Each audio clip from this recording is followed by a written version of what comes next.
বিক্রি করবেন না সনাতনী ছাড়া, হিন্দু ছাড়া জমি বিক্রি করবেন না, ঘর ভাড়া দেবেন না, এটাই কিন্তু বিপদ টানছে।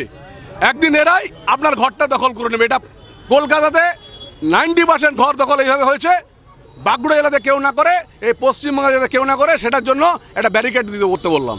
এটা গণতান্ত্রিক দেশে আপনি বলতে পারেন? নিশ্চিতভাবে। যদি তারা আমাদেরকে বলতে পারে ঘর ছাড়া করে দেবো, আর আমরা কেন বলতে পারি না?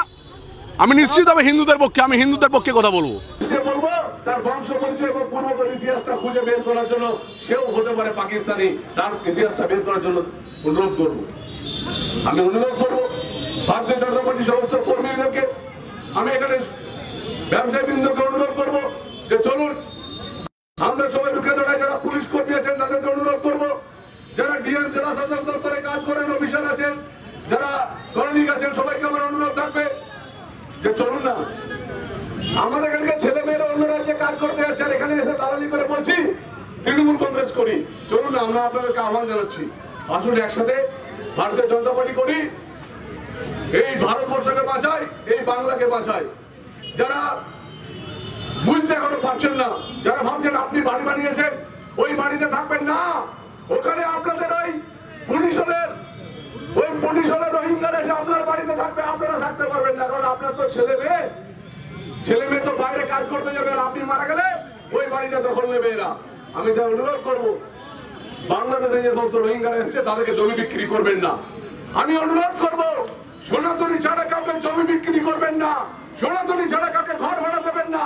সমস্ত সনাতনীদেরকে দিন, দরকার হলে কম খান, কিন্তু কোনো মতে রোহিঙ্গাদেরকে ঘর ভাড়া দেবেন না, কোনো মতে বাংলাদেশিদেরকে ঘর ভাড়া দেবেন না, আপনারা জমি বিক্রি করবেন, এটা আমরা আপনাদের কাছে অনুরোধ। সুমিত্রদা, আজকে তো মমতা বন্দ্যোপাধ্যায় মুর্শিদাবাদ যাচ্ছেন, কালকে যাবেন শামশেরগঞ্জে আক্রান্তদের বাড়িতে। নাটক, দিদিভাই নাটক করবেন, সেই নাটকটা আবার পশ্চিমবাংলা টিভিতে দেখতে হবে, সেই নাটকটা আবার দেখতে হবে। উনি যাবেন, 247 জন যে ধরা পড়েছে, সেই 247 জন যে ওসি অ্যারেস্ট করেছে, সেই 247 জন যাতে ছাড়া পায়, তার জন্য এসপির সঙ্গে কথা বলতে যাবেন।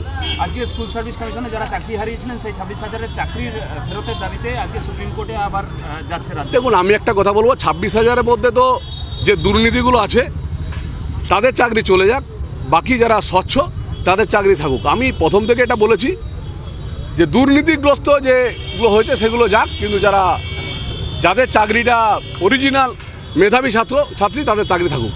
মুর্শিদাবাদের যে ঘটনা, সেই ঘটনা নিয়ে আজকে রাজ্যপাল রিপোর্ট পাঠিয়েছেন। সেই রিপোর্টে যেটা হচ্ছে রাষ্ট্রপতি শাসনের কথা ভাবতে বলা হয়। এটা আগেই করা উচিত ছিল, এটা আগেই করা উচিত ছিল। এখানে ভোট করবেন কি হবে? যদি রোহিঙ্গারা আক্রমণ করে আপনি ভোট করবেন কি করে, এবং প্রশাসন যদি সঠিক না থাকে আপনি ভোট করবেন কি করে? এটা আগেই করা দরকার ছিল। জাফরাবাদে নতুন করে অশান্তি তৈরি হয়েছে। জাফরাবাদে হরগোবিন্দ দাসের বাড়িতে, সেখানে সিসি ক্যামেরা অফ করে, লাইট অফ করে তার বাড়ির দরজা ভাঙচুর করা হয়। শুনুন, বাংলাদেশ সনাতনীরা সুরক্ষিত নয়, সনাতনীদেরকে ভুল বোঝানো হচ্ছে। তাই দীঘাতেও মন্দির করে বা কালচারাল সেন্টার করে নানা রকম করে ভুল বোঝানো করিয়ে হিন্দু ভোটটা ভাগ করার চেষ্টা করছে। আমি বলবো একটা কথাই, সনাতনী মা বোনেদেরকে, নিজেদেরকে স্বামীকে সঙ্গে নিয়ে ভারতীয় জনতা পার্টিকে ভোট দিন। সুজাতা মণ্ডল তো কালকে পাল্টা আপনাকে, একটা পাগলকে নিয়ে কি বলবো, 3 বার হারলো, আবার 2 বার দাঁড়াবে, আবার হারবে। ওটা কুণাল ঘোষের কথা বলে, কুণাল ঘোষ যা বলে তাই বলে, আর পাগল হয়ে গেছে, ওটা আর কিছু না। দিলীপ ঘোষের সঙ্গে আপনার যে দূরত্ব তৈরি হয়েছিল, সেই দূরত্ব কি কোথাও? আমি আবার বলছি, দিলীপ দা দীঘাতে গিয়ে ভুল করেছেন। আমি আবার বলছি, দীঘাতে যাওয়াটা উচিত হয়নি, কারণ যে রক্তমাখা হাতে সনাতনীদের হত্যা হলো 4 দিন আগে, সেই রক্তমাখা হাতের সাথে আবার হাত মেলাবো, এটা ঠিক না। দিলীপ ঘোষ কি কোথাও ব্ল্যাকমেল করছে দলকে? আমি তা জানি না, আমি এসব কিছু বলবো না, এগুলো দলের যারা উপনেতৃত্ব আছে তারা বলে, কিন্তু যাওয়াটা ভুল হয়েছে, এটা আমি পরিষ্কার বলছি। দল তো, যেটা সূত্রের খবর, দল দিলীপ ঘোষ সম্পর্কে নীরব অবস্থান নিতে বলেছে। আমি একটা কথাই বলবো, যাওয়াটা ভুল হয়েছে, বাকি আর আমি কিছু বলবো না। দিল্লির নেতৃত্ব দেখবেন যা দেখার। দিল্লি সব কিছু নজরে রাখছে। দিল্লিতে জেনে রাখবেন, ভারতীয় জনতা পার্টিতে বড় বড় বিগ লিডাররা সময়ের সাথে সাথে সরে গেছে।